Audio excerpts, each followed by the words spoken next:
د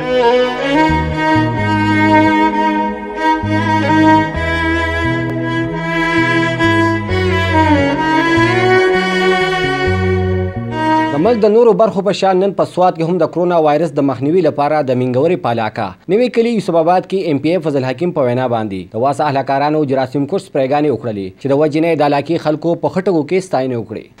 حکومت چې دا کم مو هم شروع کړی دی دا ډېر ښکلې طریقه ده. دا نن دا کسان راغلي دي واسه له طرف نه او دا سپریګان کوي دا هم ډېره ښکلې طریقه ده. خو موږ ټول له دا پکار دي چې موږ په کورونو کې کینو او د حکومت په تدابیر باندې عمل وکړو. که یو طرف ته ام پی ایګانو باندې تور لګي چې دوی د خپل کام نه ځان نه خبره کړی دی، بل طرف ته د پی کې 5 ام پی ای د خپل کام په وینا باندې په ټول علاقه کې د جراثیمو د ختمولو لپاره سپریګان شروع کړي دي. دا زمونږ د ام پی ای فضل حکیم صاحب ډیرکټ چیرمن په هدایت باندې په ټول پی کې 5 کې چې د دې سپری د مهم شروع دی او د دې لپاره چې د دې وایرس سره مخنیوي وکړي. بهرحال دا یو طریقه ده. نو څه د دې سره چې موږ هم احتیاط پکار دی، څه احتیاطونه چې دي څه دوی کوي څه به موږ کوو.